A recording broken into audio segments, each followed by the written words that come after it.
Hello, everybody. Welcome back to the Fantasy Cast, episode number 9 now. I am your co-host, Lachlan McTagg. Joined alongside me, as always, is the other co-host of the podcast, Ty White. Ty, how are you, man? What's up, Locke? I'm doing well. Chargers lost. I mean, oh, come on. That's 2 weeks in a row. That's disgusting. And it's They to the got Patriots as well. slapped. Yeah, I mean, it wasn't that pleasant to watch. That was kind of brutal. But Halloween was fun. I didn't really dress up as anything because that's just not me, Locke. I don't know about yourself. But yeah, that was pretty much my Halloween, was just watching football, and it was a great Halloween. That's how it was. How about you? How are you doing, Locke? All good here. Boys got a big win last Saturday. I wanted a shootout. I was really exciting. Got another game this Saturday coming up, and yeah, this month's busy for us. We got I think 8 or 9 games this month, and that's just before American Thanksgiving. That's just before the last week of November. We got a pretty jam-packed game schedule. Jam-packed schedule. That's nice. Yeah, so hopefully string some wins together, and yeah, it's all good here. We didn't really we had a chill night on Halloween. No one was really doing anything. We didn't really go out, so I just kind of stayed in. It was kind of a little boring, I know. Yeah, that's Halloween But when you get older. you know what? I was just watching some World Series baseball. Oh yeah, for And, sure. yeah, Braves couldn't close it out on Halloween, which sucked. But Interesting series though. Very interesting series. And by the time this episode comes out, will anything have happened? Well, Game 6 is as we're recording this. Game 6 is tonight. Yeah, and the Braves are currently winning, so it looks like by the time this is over, the World Series champions will be declared. But we never know. So that's how things are looking. Man, this could not age very well. No, I mean you never know. But it's 6-0 right now. So I mean, wing and a prayer. Let's hope so. A couple things before the show starts that we want to mention to you guys. One's on my own end, actually. I go to Ryerson University in downtown Toronto, and through my program, I have a live show that you can tune in. It's at spiritlive.ca on Ryerson's radio network. And Wednesdays at 9 a.m. for an hour, I have a live show called Ghosts of the Gridiron, where I basically just talk about the history of football and old players. So like last week, I did the Steelers defense in the 1970s called the Steel Curtain. This upcoming episode, I'm going to be focusing on Pat Tillman because it's it's November, it's Remembrance Month for veterans and stuff like that in Canada, and recognizing the United States too. So definitely check that out because you're a fan of this podcast. You might like some of the football stuff over there. So definitely go check that out. And stay tuned for some Movember stuff from the Fantasy Cast podcast. Lachlan and I. We're both men, so we both care greatly about mental health issues and just health issues in general to do with men. So keep tuned for that. Mustaches are coming, everybody. You'll see them. It's not the prettiest of sights, but you know what? It's all for a good cause. For sure. Shall we hop into today's episode, Ty? Let's get going. I'm optimistic. Well, we're not up to an optimistic start because we're revisiting our starts and sits. And I know we keep telling you guys, we're going to improve. We're not going to tell you our record right now. We'll save it afterwards. Ty, do you want to start with revisiting our starts list last week? Yeah, let's do it. Oh my God, was this just wrong? It's like DeAndre Jordan from the free throw line. I mean, this was ugly, folks. This was not pretty whatsoever. The first one we got right. We got Damian Harris versus the Chargers. We said you would have a good game. You got 14 points. We're counting that as a win. That's a pretty good performance from a running back. Then we got 4 wrong. So we got the rest of those starters wrong. That's Khalil Herbert versus San Fran had 8 points. Christian Kirk versus Green Bay had 8 points. Javonte Williams versus Washington had 6 points. And Kadarius Toney versus Kansas City on Monday Night Football had 7 points. So that's 1 for 5 for our starters. That's not good, but you can brighten our day up with this next one. So it's not looking good right now. But we told you to sit Marquise Callaway against Tampa. He got 6 points. Step in the right direction. Myles Gaskin, we told you to sit him versus the Bills defense. He got 8.5 points. There we go. Okay. We told you to sit Jameis Winston versus Tampa Bay. He got 10. Now, we're going to count this as a win, although... Don't give me that injury crap. I mean, come on now. Yeah. It's a dub for the boys. Yeah, we're getting this win because, yes, he did get injured and had to leave the game early. But at the same time, it wasn't like he was going to be on pace for anything astronomical before he left. No, and who you know what I mean? Was it Trevor Siemian who came in for him? He didn't have a fantastic game. The Saints defense won them that game. So we're counting that as a win for us. Yes. Our one lone miss. And we can never get this guy. We can never get this guy right. No, we can't. We told you to sit Cole Beasley versus Miami, and we're sorry if he listened to our advice and sat him because he put up a whopping 21 points. 21 points. And I was happy for the Bills win, squish the fish all day long, baby. Yeah. I mean, and how about those Halloween costumes on the Bills, by the way? I must throw that in. Just fantastic. No, fantastic stuff. Fantastic. You had Josh Nicholson. You look good out there. But I had Emmanuel Sanders in the lineup this week, and he goose egged me, which was nice. But watching that game, Beasley looked fantastic yet again, and we'll talk about him later on in the show. And our last one we told you to sit was Cortland Sutton versus Washington, and he managed 6 points. So overall, no improvement from last week. No. But I will say, very, very optimistic looking down the stretch there on that sits list. I'm happy about that. We just got to clean it up, man. Because I was thinking back, like last night, I was like, man, who did we start and sit? I was like, oh, okay, going through the list. It's like we told you to sit Herbert or to start Herbert, Kirk. I was like, oh no, this isn't looking good. And I was like, oh shoot, we told him to sit Beasley too. I was like, oh god. Well, I'm happy though because a lot of our reasoning for our sits actually was correct in the end, except for Cole Beasley. And you're going to see on this week's Starts and Sits, we're going to take another shot at guessing Cole Beasley correctly. Yes. So hopefully we'll be getting that right. But 5 for 10 ultimately was our record this week. So we always shoot 50% or more. We're kind of, we're leveling off right now, but we're looking to improve. Looking to improve. And you see fantasy shows and even like on TikTok, I follow a bunch of accounts that shows you starts and sits and stuff like that. Usually they only give you 3 or 4. We give you 10 starts and sits. Yeah, guys. So statistically, I mean, we're less likely to succeed. We're trying not to succeed. No, I'm kidding. We're obviously trying to succeed now. We're trying to help y'all at home. Yes, that's exactly what we're doing.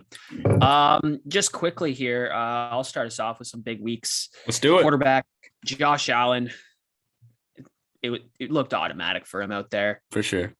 Here's a name, Mike White.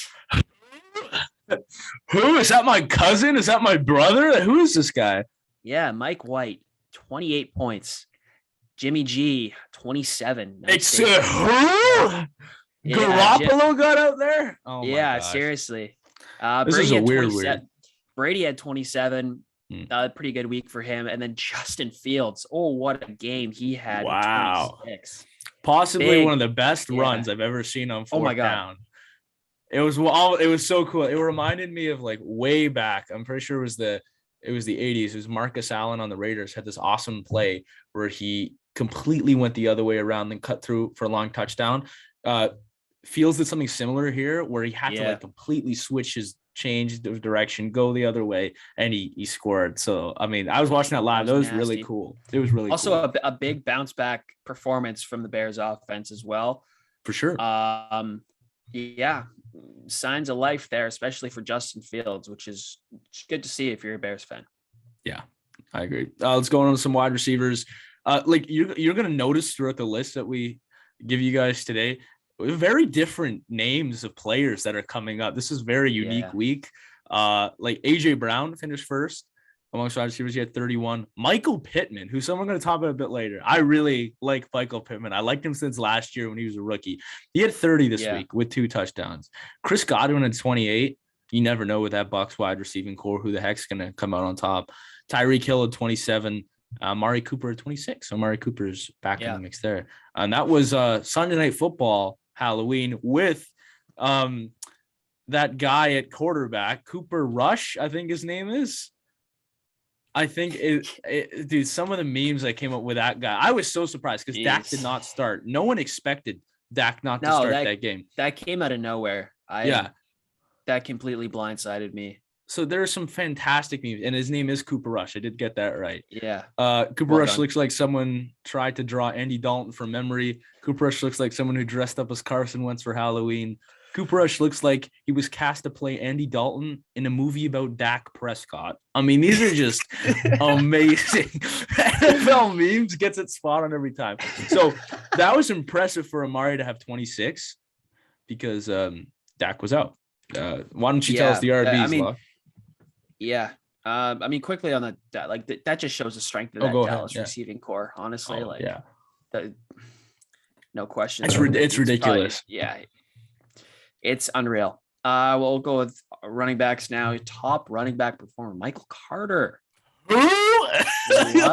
What are these Jets doing here? 32 points. How are you? Joe Mixon, another nice week for Joe Mixon, 25. Austin Eckler, yours truly, put up 24. Aaron Jones keeps doing his thing this season, 24-point performance. Darrell Henderson, nice performance, 22. Yeah, that Rams offense, it just keeps looking better and better, and their defense is getting better because they just traded for friggin' Von Miller. That was absolutely nuts. That came out of nowhere as well. I mean, some of these the Rams defense on paper is absurd, but if you look at like some of the age of these guys, right, like they're all veterans for sure. And we're not talking about 2015 Von Miller, right, because he's worth like couple first round picks maybe. Oh, absolutely. But the Rams don't pick in the first round until 30-10. So as the comment section pointed out on Instagram, it was a common L for the Broncos here. I mean, that's the player who basically won you the Super Bowl in 2015. Now he's gone, and the only person left from that roster is the kicker Brandon McManus. So there's something for you. And another thing I want to mention, Darrell Henderson. Who told you that you can trust the Rams run game? I think we told you that, Locke. That was us. I'm pretty sure we told you that. That was our fantasy question of the week a couple weeks back, and we got that spot on. So hey, ride with him. That's pretty good on our part. Just quickly with some tight ends and defense and special teams. TJ Hawkinson 18. Dan Darnold had 14. Sorry, who? Pat Freiermuth. Who? The tight end from Are you making names up here, Ty? Are you I'm making just names up? spitting scary stuff here on 14. It was an ugly day for tight ends. It was an ugly day for tight ends all around. Kyle Pitts only had about 6 himself. So, I mean. Travis Kelce had like 2. Yeah, and he was on your fantasy team. So, I mean. That's, was that's he? too bad there. God. Some defense special teams. Philly versus Detroit got 21. Denver versus Washington got 17. And New Orleans versus Tampa Bay got 15, which was a surprise. They played pretty well against that Tampa Bay team. And that was a ginormous win for that Saints team. Potential season-defining win. I'm telling you right now, though, this is like, I think that interception is this season's version of Brady's like 4th down mix-up. I think we're usually approaching the time of year now where the Bucs just start to roll off wins like it's their job. And I think we're going to see that because, every year with Brady, it's always, now they're going to start to question him. Oh, well, he threw a pick to end the game, can we still trust him? And then he comes out and then they're going to make another deep run and they're going to get to the NFC Championship game. And yeah, I mean, that sounds pretty realistic, Locke. And that's probably going to be the case. I mean, I think he's going to light up next week. I think he might be on a bye next week, but the week after that, whoever the Bucs play, he's going to come back, have a good game. Literally the rest of the season. Yeah. So that was that. I think that's a very good point. There's probably just a one-off, and you have to have at least one bad game a year. And so maybe that's it. Moving on to some waiver pickups, and these get slimmer and slimmer every week as we've expressed that to you guys at home because we're getting later into the fantasy year. We're nearing the halfway point of the NFL season. Yeah, it's almost trade deadline season, man, in fantasy. Oh, for sure. Fantasy trade deadline's coming up quick here.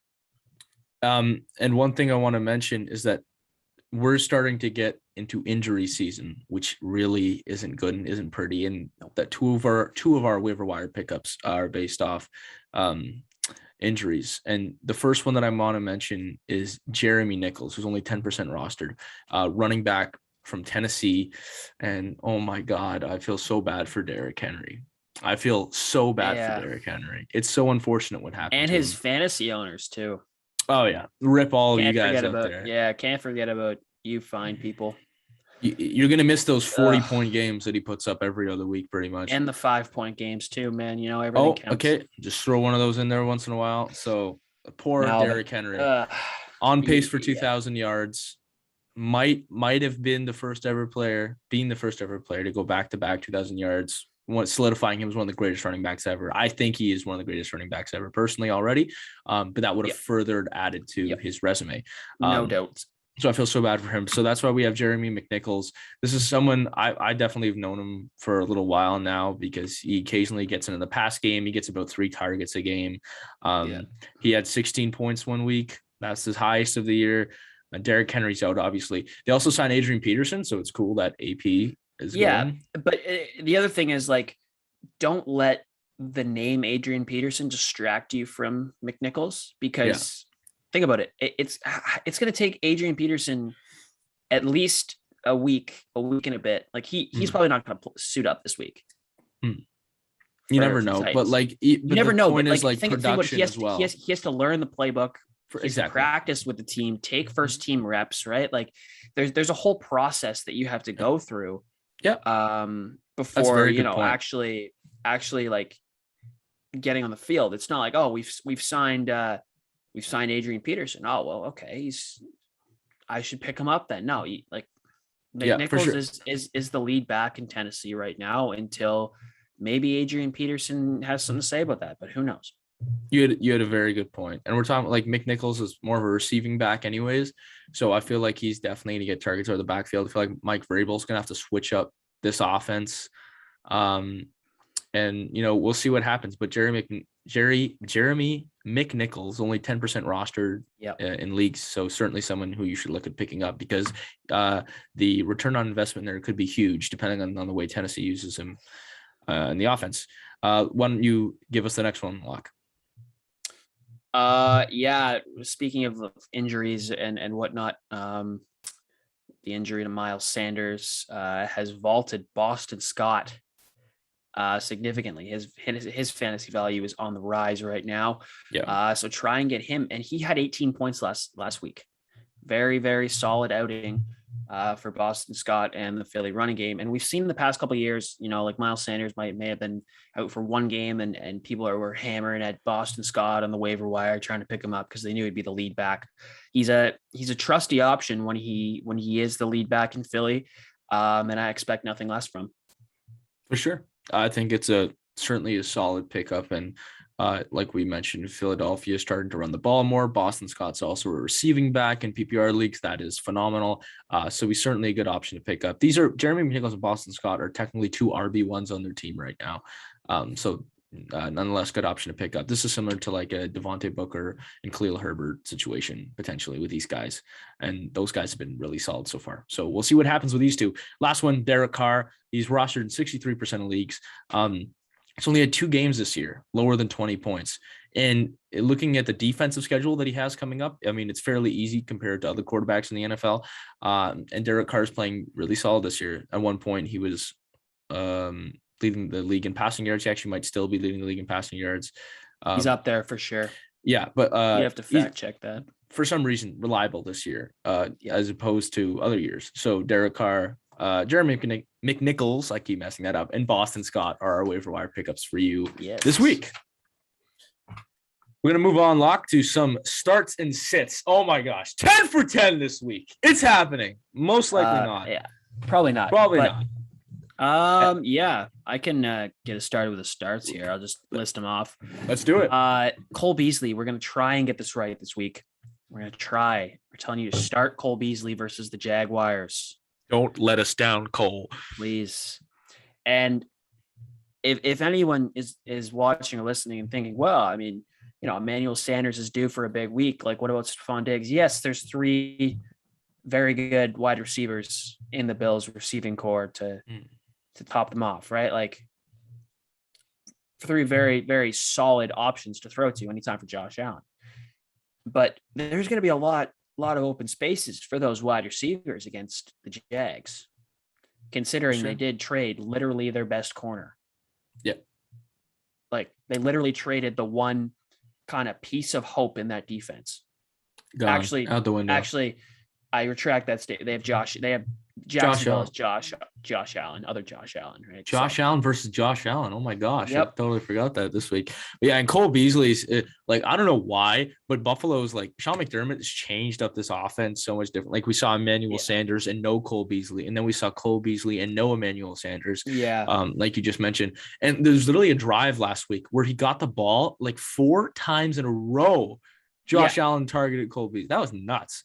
And he racked so many yards. That's similar to what was happening in 2020.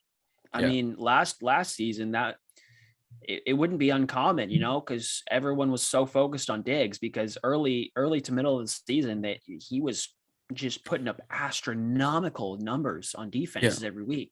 So they'd eventually, double team him and try and take him out of a lot of plays, which a lot of defenses were successful at doing for the most part, leaving Cole Beasley wide open in the middle of the field. And Josh Allen would just target him all the time. 9 for 13, between 9 and 13 targets in the last 2 weeks. And 21 targets in the last 2 games. He is on fire. That is crazy. Cole Beasley is just doing so well. We also have Devontae Booker versus Las Vegas. This is someone I'm very proud of because I picked him up. And he helped me improve. I'm now 500 in the league with Lachlan, actually. Yep. I had a big win this past week. I really needed it. Devontae Booker has had 20, 10, 14, and 17 in his last 4. He's not scored lower than double digits. And he's doing really well. He looked really good on Monday Night Football, actually. Did. Against the Chiefs. So that was phenomenal there. Who else are we starting? Michael Carter versus Indy. 10, 14, 16, 32. 32. Oh my God. Wow. I still can't believe that. That's in his last 4 games. We expect this train to keep rolling. Yeah, we were looking at this one and debating whether to start him or sit him because Indianapolis is starting to get actually a lot better. They're playing a lot better football. And sorry, who told you that Indy would be better down the stretch? I think we did. Oh, sorry. Oh, that's right. The Fantasy Cast, powered by Shocker Sports. That is so correct. But yeah, we just felt like, look at those stats, and it's hard to go against those stats. We might be proven wrong. This might be the first week in a while that he'd score below, but I don't know. Mike White and the boys are cooking over there in MetLife Stadium. So yeah, we're going with that. This is someone I really want to talk about is Jared Cook versus Philadelphia, tight end from the Chargers, obviously. I feel like the Chargers struggled the last 2 games and struggled early because they got away from what was really important. First of all, last game, the receivers couldn't catch a ball for their lives. It wasn't Herbert's fault, actually. The 2 picks were not his fault. One was a route run terribly by Jared Cook. He was supposed to be somewhere that he wasn't.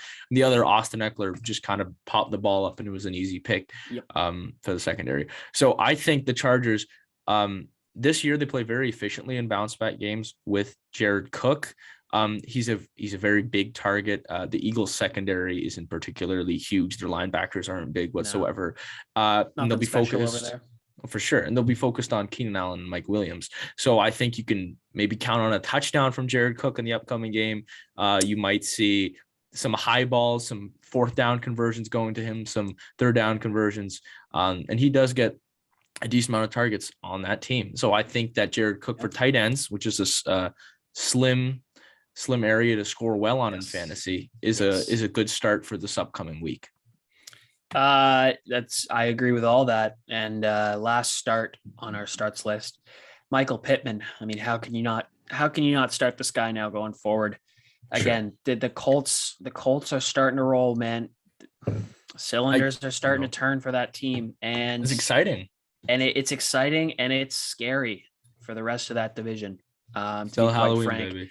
Because I think the combination of Carson Wentz, Jonathan Taylor, and Michael Pittman, and you can add whoever else you want in that offense. I think it's a pretty damn good looking offensive line, a good offensive line too as well. Yeah. Which helps out tremendously. For sure. In that aspect. So start Michael Pittman as well. Yeah.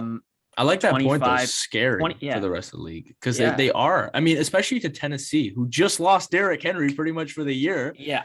Which was their entire offense, basically, the focal point of their offense. Yeah. And now they lost him. So sorry, continue. Yeah. 25, 20, and 30 in their last 4 games. Michael Pittman's hot. The Colts are hot.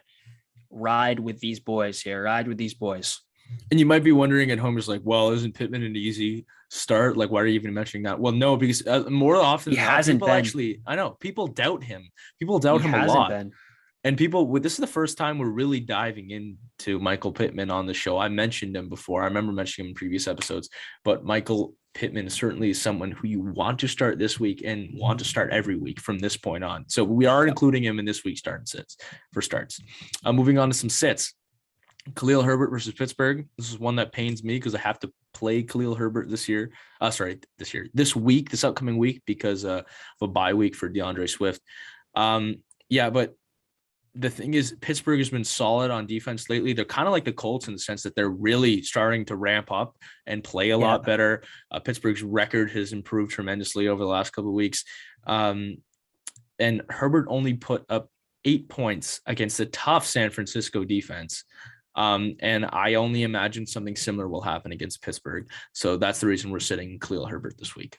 Yeah. Javonte Williams, we're telling you to sit him versus Dallas. Dallas is a tough team as much as, we joke all the time because it's hilarious to make fun of the Cowboys. Yeah. But they're a pretty good team. Yeah. And that defense is no joke. And, the run game for Javonte Williams and the boys in Denver, it hasn't been clicking. It hasn't been. Yeah. It's unfortunate. Yeah, him and Melvin Gordon just haven't kind of figured it out yet, and it is really unfortunate. And again, I'd like to say that we kind of called Denver fakes a little bit. Oh, we were right about that too. You give that to us, because they started 3-0, but they played like literally they played the team that'll have the first, second, and third overall pick in the NFL draft this year. Like, that's essentially. This is pre-Mike White New York Jets. This is Zach Wilson New York Jets. Very, very good point. Yeah. So that's the pre-Mike White era. Who could have envisioned that? That's nuts. Yeah. Moving on, we got some. Oh my gosh, do we have some ballsy, some gutsy takes here for our last 3? These could be big pay or big like blow up in our faces calls right here. Adam Thielen versus Baltimore. Thielen's a great player, and he's been hot lately. He's been very hot lately, putting up many double-digit games.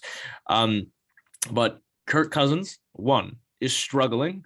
Got outplayed by Cooper Rush on Sunday Night Football for Halloween. To be fair though, it's a primetime game. We all know Kirk can't win those, right? Like, you like that? He didn't like that. Kirk can't win primetime games. It's just a fact. Like, it's a fact. You have to do. Yeah, actually, that's something like people are like, oh, that's such a weird stat. But there are stats like that you have to acknowledge. Like maybe they don't like primetime games, or maybe they don't like playing indoors, or maybe they prefer playing on turf than grass. Like there's all these weird stats that sometimes they actually matter towards players. And Kirk on any primetime game is one of the exceptions to the statistical world. But he is struggling a little lately. I still really like him as a quarterback. I just think Baltimore's defense is going to be so powerful this upcoming game. I mean, look what they did to the Chargers. They completely shut down the Chargers, Justin Herbert. And I just don't think Thielen is going to get as many targets. I think he's going to get locked up in the secondary. I don't think Kirk is going to have time to throw the ball. So that's one of the reasons we're sitting on Thielen. If Minnesota has a chance to actually put up a legitimate fight against Baltimore, I think Dalvin Cook's putting up 40. Oh, it could be a possibility. Because I think that they just got to hand that ball off and just try and eat away a little bit, because Kirk's going to have so little time in the pocket. Yeah. They're a very good blitzing team too. Yeah. I mean, it's going to be interesting because Baltimore has an incredible run defense as well. So it'd be interesting to see how the run game in Minnesota challenges that. But we'll just have to wait and find out. Another one, Chuba Hubbard, Panthers running back. We're telling you to sit him versus New England. Again, this topic of teams getting hot. New England, all of a sudden, starting to put it together a little bit on both sides of the ball. Yeah. And the Panthers kind of going in a little bit of the opposite direction. They barely kind of squeaked out a win against the Falcons. They had one touchdown, a boatload of field goals. Yeah. So they weren't able to convert against a very average, below average defense in the Falcons. No, for sure. So, I feel like if they face defense in New England, then Sam Darnold might have to, move the ball around the field more and pass it. And I think that's not going to help Chuba Hubbard whatsoever. And that's why we're telling you to sit him this week. Now, this one, folks, is going to be a hot one here. Lay it on us, Ty. Well, I mean, the other two are pretty hot as well, because you consider Thielen's been good. Chuba Hubbard has only had like a handful of games, like not even, like very minimal games below double-digit points. He's been good too, but we just feel like New England's good. It's just, but this take could be the worst or the best of them all. Yeah. And it's your own, Lachlan. I don't know if you're going to take our advice here, but you probably can't, because I don't know who your backup is. We're saying sit Patrick Mahomes versus Green Bay. And you might be like, these guys are idiots. Right. We said it. Yeah, we did say it. Because you know why? I'll give you a couple reasons. Green Bay is the number one team in the NFL right now. Whatever anyone else says, as far as power rankings, it's true. They are the number one team in the NFL. They are going to be ready for this. Patrick Mahomes is struggling. Patrick Mahomes threw 7 straight interceptions in 7 straight games. So that is not good. 7 picks in 7 games. He barely squeaked out a win and put up 15 points against the New York Giants. Fantasy points against the New York Giants, that is. Green Bay is hot. Their defense is good. Their pass rush is good. Their secondary is fantastic. I feel like this is a game where Mahomes and the Chiefs are going to struggle offensively and defensively. Ultimately, I think it'll be a convincing Green Bay win. And I mean, 15 points against the Giants. I mean, that's not really something you want. And it's prime time too. I mean, is that game at Lambeau too? Is that? Sorry. I mean, the other game was prime time, but this upcoming one, I'll check right now, because I believe it is, because they just played at Arrowhead. Played at Arrowhead. So let's see. We got Patrick Mahomes. You never can tell, but this is something, I don't know. We just felt like he would be a sit. It is actually, I don't think he's actually at home. Okay. They're going to be at home, but still, Green Bay is fantastic road team, hottest team in the NFL right now. Haven't lost. Yeah, they went into Arizona and played a fantastic game. I know. That was amazing. So a couple hot takes in there. A couple hot takes, a couple of takes that we're pretty sure on. Hopefully we can improve.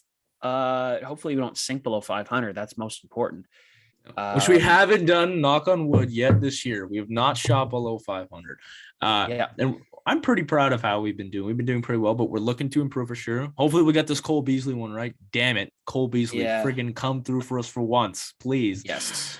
Oh, so it's very, It's very tough, but we're looking to do the best. So hopefully you'll heed some of our advice, as we're right 50% of the time. So there's a 50-50 shot that we'll 50% be right. of the time we're right 100% of the time. You know what I mean? Yeah, that's so correct.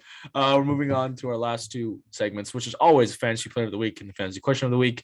Locke, why don't you tell us who our fantasy players of the week are? We got a tandem. Man, players of the week. And we had to give it to Mike White and Michael Carter, because I mean, like what, they combined for like 50 points. Yeah. Mike White at 28, Michael Carter at 32 for the Jets. Yeah, that's right. The New York Jets have players that are producing 28, 30 point players in a week. Oh gosh, dude, that was so nuts. That was so crazy. You just did not expect it at all coming from the Jets. Man, that's fantasy football though. That is literally fantasy football. So Mike White, Michael Carter, congratulations. The Fantasy Cast has awarded you guys the players of the week. It's a big honor. It is a big honor. And not to mention, I mean, they played a tough Cincinnati team. Cincinnati was rolling. And they went in there. Mike White did not start off well by any means. He had a pick. He had a couple picks during the game. He actually had 2 picks for the game, but they rallied still back. Managed 28. That's unreal. It's insane. It was really cool because Mike White, I'm pretty sure he caught a touchdown pass too at the end of the game to win. So, I mean, like the NFL is so much fun this year. It's exciting. That is nuts. And Michael Carter, he had 77 rushing yards and a rushing touchdown, but he also had 9 receptions for 95 yards. I mean, that's nuts. What an insane game. And then Mike White threw for over 400 passing yards. He had 3 TDs, and he caught a touchdown pass. But the thing is, crazy. Mike White, there's somebody actually who put in a bet. There's some idiot out there who doesn't look like an idiot anymore. He put $1,000 on Mike White having the most passing yards rather out of any QB in the league this week. He cashed that in for over $100,000, putting $1,000 on Mike White. You're kidding me. So what a good week for that guy. Oh no, that's amazing though. Wow. Oh my God. He turned $1,000 into over $100,000. So congratulations to that guy. And yeah, those are our fantasy players of the week. Locke, do you want to read us the fantasy question of the week? Yeah, you can answer this question. Our fantasy question of the week: who is a player I should trade for and maybe get for next year, potentially in a dynasty or keeper league? For sure, dynasty keeper leagues, and we're looking for sometimes you look way into the future, like who am I going to be drafting next year? What's my fantasy team look like next year? Because who knows, you might be struggling right now and being like, damn, I'm not making the playoffs looking at my fantasy team right now. But it's someone we mentioned before. It's Michael Pittman Jr. And there's a bunch of reasons for this. Number one, he is a wide receiver 1 now. He's the clear wide receiver 1 on the Colts. He's an absolute beast out there. So he was a rookie last year. He's a wide receiver 1 in his second year, which is extremely rare in the NFL. I mean, Jamar Chase is his own story right now, but Michael Pittman is a beast on that Colts team. He has double-digit points in all but 2 fantasy games this year. Yep. For a wide receiver. I mean, that's incredible. He's put up 25, 20, and 30 in his last 4. Carson Wentz, despite some of the questionable passes he throws at the end of games, is a solid quarterback who under Frank Reich is doing quite well. And obviously they're complementing each other really well, Pittman and Wentz. And if you look at the schedule for Indianapolis this year, they have not a very hard schedule. It's kind of an easy to medium schedule. On the schedule, Lachlan, the Jets, I mean, like apart from their offense, their defense is still atrocious. I don't care what anyone says. Jacksonville, Houston. I mean, those are the 3 worst teams in the league right there. And New England, who is not. I mean, they give up. They can give up quite a bit for fantasy points. I mean, like look at Austin Eckler and Keenan Allen. They both had good weeks. And Michael Pittman is someone that we love here on the Fantasy Cast. Someone who we think you should trade for. And big, yeah. So I think he's Michael Pittman's if you're thin at the wideout position and you got a decent running back on your bench, throw him in a trade for Michael Pittman and go all in at the deadline with this guy, because he along with the rest of the Colts offense are going to be very worthwhile this season. I really think so. So that's our fantasy question of the week, and that's our episode for episode 9. Yeah. Hopefully we do a little bit better on the starts and sits. We always try and do our best for you guys. So there's some picks, no one ever sees coming, but we pray like Mike White. Yeah, God. Praying for more fantasy dubs for our listeners. Always love to see that, winning weeks. And yeah, I don't really have anything to say. Anything else to say? That's it. Happy November. Yeah. November's here. Next month's December. Christmas time's coming up. American Thanksgiving's coming up.